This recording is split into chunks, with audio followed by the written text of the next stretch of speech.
picked 11th preseason poll. They do have 5 returners coming back. Where does this team need to improve to work their way up? Well, they're looking for a completely new identity right now. There's no secret. Jayden Gardner, who's been statistically the most effective scorer in the American Conference for the last 3 years, transferred, and one of the all-time great players in the history of East Carolina. Everything ran through him. But you have a really solid backcourt. So I expect ECU's offense and defense to look much different than the previous years. Could be totally wrong, but I would assume that when your focal point is gone, you're going to have to tweak some things. But that backcourt, there's enough talent there where you could do a lot of things on both ends of the floor. As me optimistic about the Pirates. Brooke, your thoughts on where they need to be this season? You know, sometimes when you have one guy who the offense runs through, you become kind of easy to guard because you can send 2 or 3 guys and neutralize him, right? Now, if you have a couple of other different scorers, you got J.J. Miles, Jalen Forbes, who's a transfer from Alabama.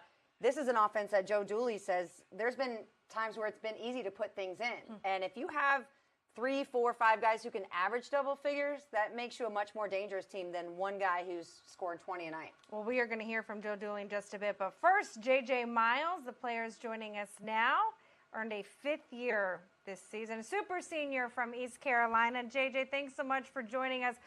What did you want to accomplish in this final 5th senior season? Well, I just want to do my part of my team, make my team better, and most importantly, like graduate and get my degree as well. When you look at this program from where it was a year ago, where have you seen some of the development, the improvement over the offseason? I mean, I've seen a lot of improvements. Like the return guys we got, like I feel like we're doing a better more job of being leaders for the younger and the new guys who come to our organization and just showing them how we do things here at ECU.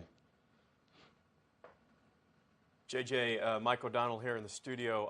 Love watching you play. You're a terrific three-point shooter, but I have some advice for you. You got to take the guards out for dinner every once in a while because I think they miss you 2 or 3 times in the game, especially in the left and right corners. But how's the backcourt and the offense been looking somewhat different leading into this season? I mean, I feel like returning guard like Tristan, Suggs, and Tremont, I feel like they improved a lot, and we got younger freshmen who work really hard. So I think the backcourt looking very good this year. JJ, Brooke Weisbrod here. One of the team building exercises that you guys have done is you've all learned how to box. So I'm just wondering, who is the best boxer on your team, and can you show us that maybe like jab cross you build up? For me, you know I'm the best fighter always wherever I'm at. So What was he going to say? After last year and having no fans in the stands, the Mingus Maniacs are back. Have you thought at all about what that will feel like being on the court and being able to be surrounded by the crowd again? Yeah, I mean, like, I love the fans here at Mingus, so, it's motivation. Like last year, like you said, we didn't have fans, so I think it's a good opportunity to have the fans back and get after it this year. You know, a guy that came into your team that I think is a really interesting fit is Vance Jackson. I think he takes a lot of pressure off you, JJ, from having to do a lot on the court. But how has Vance been able to adapt and come in chemistry-wise with this East Carolina team? Well, Vance, he's a good dude. He worked very hard. Like I said, he got a lot of experience with college basketball, so him adapting wasn't very hard for him. But, he's a very talented player. JJ, we have some questions via the media on Zoom. We'll toss them your way. Here's Tom. Thanks, Chris. We'll go to our first question from Stephen Igo of Hoist the Colors. JJ, in the past, you've been one of the few maybe consistent three-point shooters on the team. This year, that might change with some of the new guys coming in. How do you think that'll help out you and the offense as a whole? I feel like it's good that we got more shooters, the space to flow out, great opportunities for others, take pressure off me, like you said.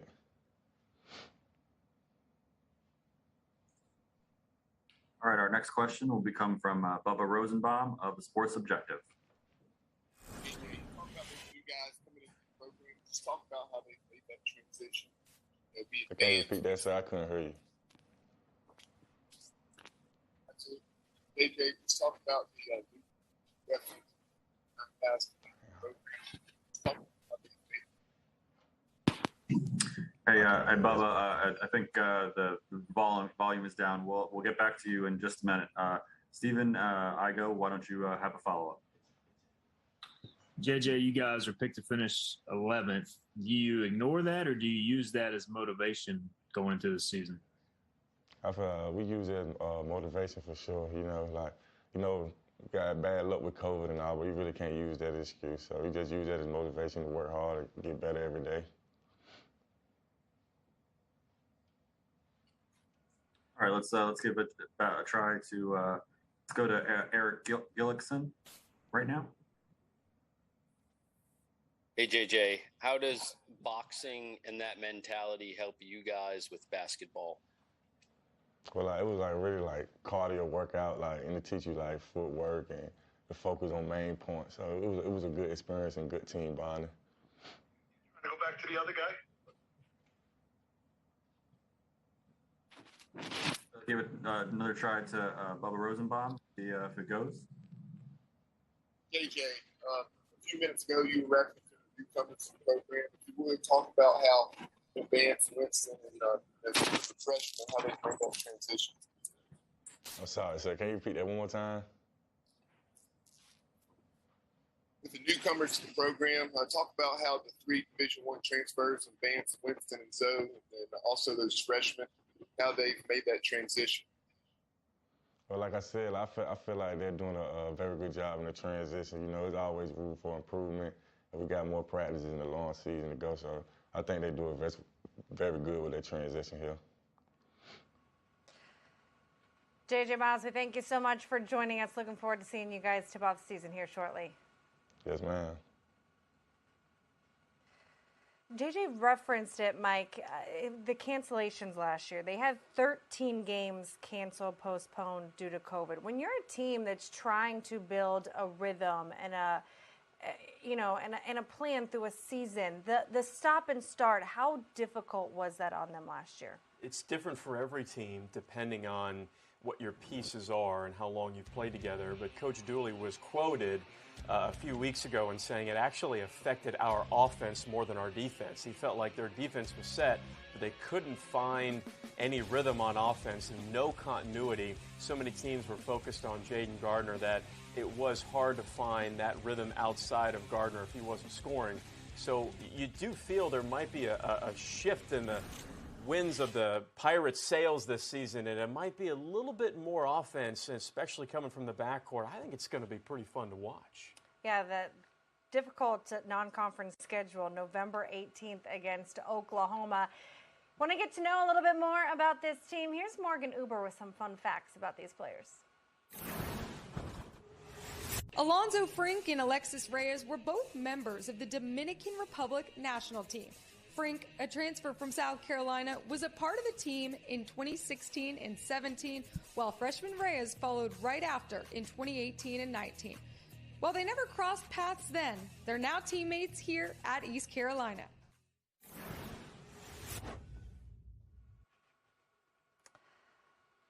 We're going to join Coach Joe Dooely now, the men's head coach for ECU. Coach, thanks so much for joining us. When you look at this program right now, what have you learned about your team in the short amount of practices that you've had so far this fall? Well, obviously we're a little bit different. We do have some experience back with the young men that JJ talked about, with JJ Miles and Brandon Suggs, Tristan Newton, Luigi DeBow. Those guys all played a lot of minutes. I think we were able to add some mature pieces with 3 BCS transfers with Winston Tabbs and Alonzo Frink and Vance Jackson. I think those guys have really fit in. Then the freshman class and the newcomers, I think, have really blended very well. Coach, you talked about last season, COVID shutdowns really affecting your offense and just lack of continuity, just stuff completely out of your control.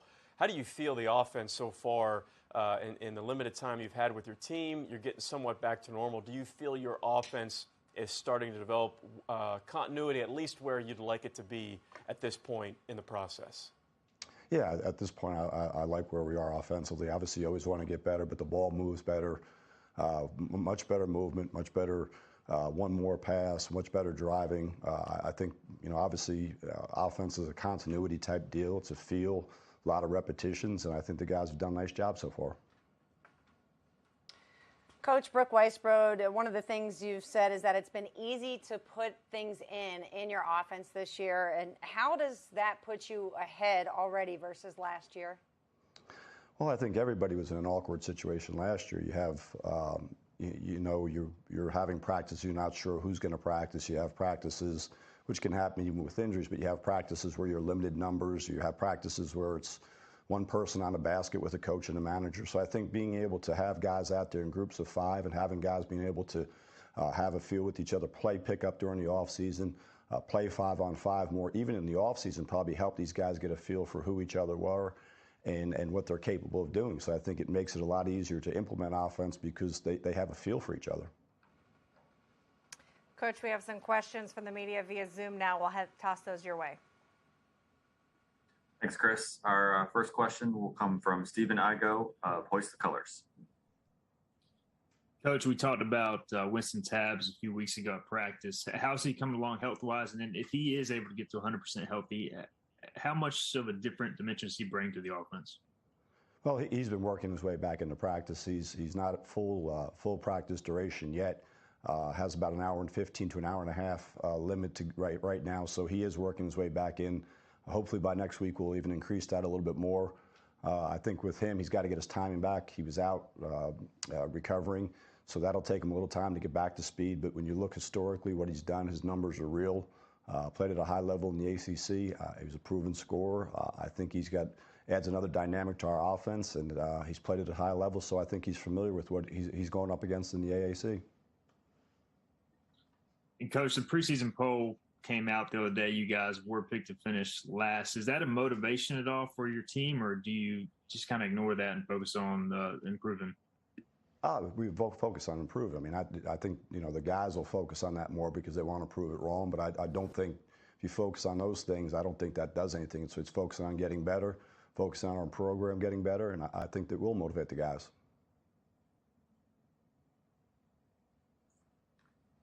All right, now we'll go to Bubba Rosenbaum at the Sports Objective. Good morning, Coach. Talk about some of the strides you've seen from the returning players, such as J.J. Miles, Tremont Robinson-White, et cetera. Well, I think J.J. is a great story. I think the maturity he's had and shown especially over the last 6 to 8 months is incredible. I mean, from the academic standpoint all the way through every other standpoint, he's been unbelievable. He's been a really good leader in practice. I do think the returning guys sort of know what to expect, from practice and what the expectations are. And I think all these guys have a greater appreciation. You look last season, we played 19 games, and how quickly a season can go by and you can't get them back. So I do think they've thought about that. I think players throughout the country are thinking about that. Sort of some regards, almost a lost year. And I think they have to develop an appreciation that, you can't play forever and that you got to take advantage of it while you can. I think the returning guys we have really matured and really done a good job of trying to express that to the younger guys. All right, we'll go to a follow-up from Stephen Igo. Coach, when you look at kind of the roster overhaul that you did this offseason, the second one, and maybe your tenure back here, but a little different because you have guys returning, 5 guys returning and also 7 new guys coming in. How do you maybe compare and contrast what you did going into your second year versus what you guys are doing now? Well, I think the big thing is we were able to add guys that could play right away. I mean, our first couple of years we couldn't take grad students. We were able to take a grad student in Vance, and then with Winston and Zoe being automatically eligible, I think that enables us to develop the program quicker, develop the team quicker. The first year if we had taken transfers, they would have had us sit. We weren't in a position to take any grad transfers, but now with Vance and hopefully going forward, we'll be able to plug some guys in. I think it's going to be, free agency for all of us for the next foreseeable future. So these roster changes, you have to be adjustable and make adjustments on the fly and be ready to plug in guys every single year. Coach Mike O'Donnell in the studio. I am curious from a macro perspective. You've been around this game a long time at every level. Is there anything that you were kind of forced to do as a coach last season that you think you might carry throughout that you may have just kind of learned about coaching in general? Well, I think it really showed that you can't. There's so many things you can't control. So why worry about things you can't control? I mean, you could go to practice and have a practice plan of having 10 people, and next thing you know, you've got 4 or 5. So why beat yourself up about that? Control the things you can control. Let the things you can't control go away, and don't worry about the white noise of those things. All right, and our final question will go to a follow-up from Bubba Rosenbaum. Coach, if you would talk about our non-conference schedule, you face the likes of Liberty at an NBA arena in Charlotte, and then you also take on Oklahoma in a very solid tournament down in Myrtle Beach, and then you also get to play Old Dominion at home. Well, I think one of the things, I would like to continue to schedule better, which we will. I think the dynamics of scheduling are also, things, we have to keep getting our RPI down and our metrics down. But I think we do have a good schedule for our team this year. Get some home games to get the Pirate fans fired up. Great MCE in Myrtle Beach. I think it'd be a really cool experience for our guys to play in an NBA arena, which might be a once-in-a-lifetime opportunity for some of these guys. And then obviously a great AAC slate, especially with some home games. Coach Dooely, we really appreciate the time. You guys tip off the season November 9th. Looking forward to it. Thanks so much, Coach. Thank you.